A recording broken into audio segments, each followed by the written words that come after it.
Breaking news. The British government is worried about one man. And he's not a foreign leader, not a billionaire, and not even the head of a powerful corporation. It's a prince. And what he's doing right now has the potential to reshape the way the entire country is governed. Here's what you won't hear on the evening news. Prince William isn't quietly waiting for the crown. He's already taking action. And the people working inside Downing Street are watching him with real concern. This isn't rumor. This isn't tabloid noise.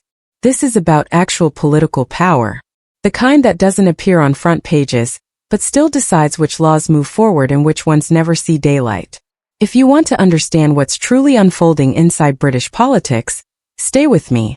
And if you're new here, make sure to subscribe, because this story is only just beginning. Let me show you exactly what William is doing that has the government so uneasy. Most people have never heard of something called prince's consent. The name sounds harmless, but it definitely isn't. It's one of the most powerful mechanisms in the UK political system, and William is the one who now has control over it. Here's how it works. Before certain bills even reach Parliament, before MPs argue over them, before the public is aware they exist, they go to William first. If a proposed law affects anything connected to his private estate, the Duchy of Cornwall, William is allowed to review it. He can raise questions. He can express concerns.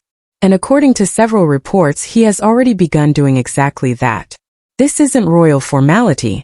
This is a prince examining legislation before elected officials ever see it. Government insiders have admitted that ministers are now anxious about what they might receive back from Kensington Palace. Notes, suggestions, or requests for changes. What used to be a simple formality has quietly turned into negotiation. Think about what that means. A law about housing, land development, energy. Anything that touches William's interests goes to his desk first. And if he has issues with it, the government must address those concerns privately, behind closed doors, far away from public scrutiny. The Prime Minister can't complain publicly. Doing that could trigger a constitutional crisis. But he also can't ignore William. The law requires consultation. So he's trapped. And William knows exactly how much influence that gives him. But this is only the beginning. Because William isn't just reviewing legislation. He's quietly building something much larger. Over the last 18 months, he has assembled a team that looks nothing like a normal royal household. He has brought in former diplomats, technology advisors, environmental specialists, people who actually build projects and deliver results. Royal watchers are already calling it his shadow cabinet. It's not an official title, but it describes what's happening. William now has his own private operation that can move faster than the elected government. When the Prime Minister wants to launch a new initiative, he goes through committees, budget checks, and parliamentary hurdles. It can take months or years. When William wants something done, he simply does it. His team executes immediately. The Earthshot Prize didn't require Parliament's approval. It required William's funding and his network. And suddenly world leaders, billionaires, and global CEOs were lining up to meet him, not government ministers. This puts the government in a very awkward position. If a foreign president or a major corporation wants to work with Britain, who do they call? The Prime Minister, who might be replaced in 2 years. Or the future king, who will remain for decades. Increasingly, they're calling William. The Foreign Office reportedly dislikes this. They rely on William because he opens doors. But they can't dictate what he says behind those doors. He's effectively creating his own foreign policy, building his own alliances, pursuing goals like climate action, mental health, and conservation, whether or not they match government priorities. He's becoming a parallel power center. And he's financing it himself. In politics, money equals power.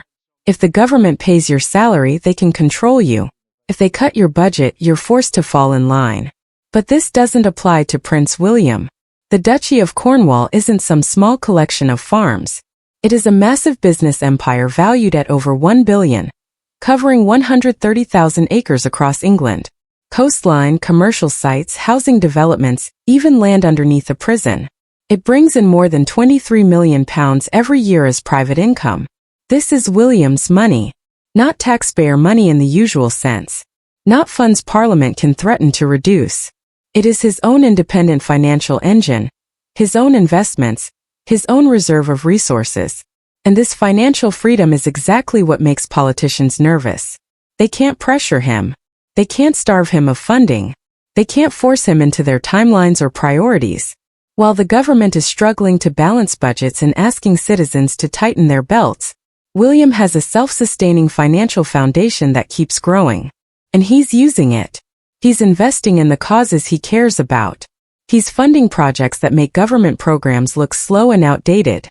He's building an operation that doesn't depend on election cycles or political approval. But in today's world, money alone doesn't win influence. The real battleground is somewhere else entirely. For 70 years, the royal family lived by one strict rule. Never complain. Never explain. Stay silent. Avoid controversy. Maintain mystery. William has completely abandoned that strategy. He understands something the previous generation didn't. Silence is no longer seen as dignity. In 2024, silence simply means someone else gets to tell your story for you. So William has decided he will tell his own story. Kensington Palace now operates more like a modern media studio. They produce high-quality videos, cinematic, emotional, and designed to go viral. When William releases a video, it spreads across social media within hours, reaching millions of people without passing through traditional news outlets. Now compare that to the Prime Minister. He stands behind podiums. Reporters filter his message. His statements end up buried in the middle pages of newspapers. But William releases a video about homelessness. And it's everywhere. He doesn't criticize the government directly. He doesn't need to. The visual comparison says everything. On one side, a prince in the field, sleeves rolled up, visibly doing something. On the other, politicians arguing in Parliament about doing something later. The government's communication teams cannot compete with this. How do you beat someone who understands the modern attention economy better than your entire media strategy? Every time William highlights a cause, he makes the government look slower, less effective, and out of touch. He's not attacking them. He's simply existing next to them. And that comparison alone is damaging. This growing media influence is creating something that should seriously concern everyone in Downing Street. A future where the public trusts the prince more than the Prime Minister. And that power shift changes everything. But the real tension isn't only between William and the government. There's another struggle happening behind palace walls. A quiet one. Personal one. It's the tension between William and his own father. King Charles waited 70 years to become monarch. The longest wait in royal history. He has his own vision for how the monarchy should function. His own priorities. His own rhythm. But something unusual is happening. The spotlight keeps sliding away from the king. And toward his son. Charles still prefers traditional methods. Letters, formal meetings, slow and steady steps. He believes change should be gradual. William operates completely differently. He moves fast, like someone running a modern organization. He sees a problem and wants it fixed now, not years from now. People inside the royal circle describe the situation as a Cold War between Buckingham Palace and Kensington Palace. Two courts, two different strategies, two competing ideas about what the monarchy should look like in the modern age. And this puts the government in a very uncomfortable spot. Officially, Charles is the reigning monarch. But in practical terms, William has more public attention, more global influence, and higher levels of trust. So who should ministers pay attention to? The king who holds the crown today, or the prince who will shape the next 40 years of the monarchy? This divide is dangerous.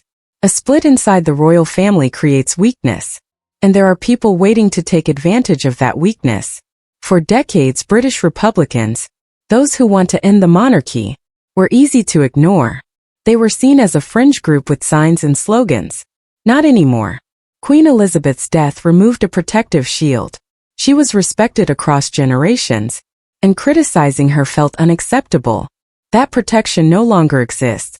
The modern Republican movement has become smarter and more strategic. They don't attack personalities.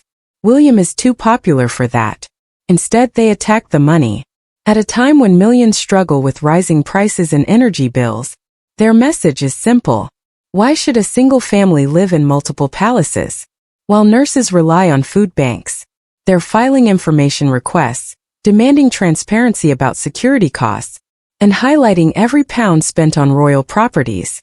And they are winning over younger generations. Polls repeatedly show that Gen Z and millennials feel far less attached to the monarchy than their parents. Here's the uncomfortable truth for William. Every time he shows his wealth, he feeds the argument against the monarchy's existence. And the government? They're not rushing to defend him. A weakened monarchy can be useful to politicians. If William pushes too hard, ministers can simply step back and let the Republicans attack for them. It gives them leverage. And William knows this. He knows the old arguments. Tradition, history, divine right. Don't convince people anymore. He knows one mistake, one careless moment during a financial crisis, could ignite public anger and threaten the entire institution. Which is why he's preparing something bold. Something the monarchy hasn't seen in centuries. Based on multiple insider reports, William is planning the most dramatic transformation of the royal family in modern times. He wants to cut it down. For generations, the monarchy has acted like a support system for extended relatives, cousins, uncles, distant royals, living in palace apartments, receiving security, benefiting from the family name, often without contributing much. William reportedly wants to end this. His vision is a much smaller monarchy, focused strictly on the main line of succession, and no one else. No more free benefits, no more unused titles, no more extended relatives living off the institution. The extended family is furious. There have been tense meetings and appeals to the king, but William appears firm. He understands that in a country facing economic struggles, a bloated royal family is an easy target. Remove the excess, and you remove the ammunition. But that's not all. He wants to open the palaces themselves. Imagine being able to walk through Buckingham Palace as a regular visitor, not just on a rare open day, but any time, with a ticket. William reportedly wants to turn royal properties into public spaces, museums, event venues, places that generate revenue and support themselves financially. Traditionalists see this as destroying the monarchy's sacred spaces. William sees it as survival. He believes modern Britain doesn't want mystery. They want value. They want transparency. They want to see what they're paying for. It's a huge gamble. If you remove the mystique, does the magic disappear?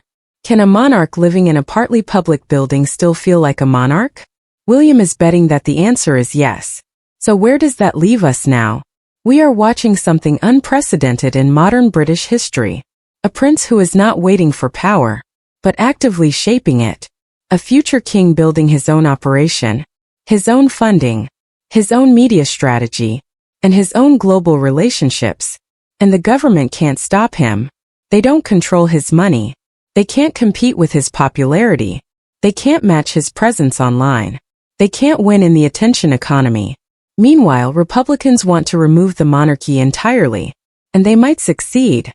If William makes one major mistake, or appears out of touch during the wrong crisis, even his father's inner circle is working against him. The institution is divided. William is walking a razor's edge. On one side, he could become the most influential British monarch in 100 years. On the other, he could be the man who unintentionally brings down a 1,000-year-old institution, and the outcome will shape Britain for generations. Most people will never hear this version of the story, but now you have. If this changed the way you see British politics, share it with someone who still thinks the royal family is only about ceremonies and fancy hats. Hit subscribe if you haven't already. I'll be following this closely. The next few years will be critical, and many of the biggest moves are happening far from cameras. Tell me in the comments, is William saving the monarchy or destroying it? Thanks for watching. I'll see you in the next one.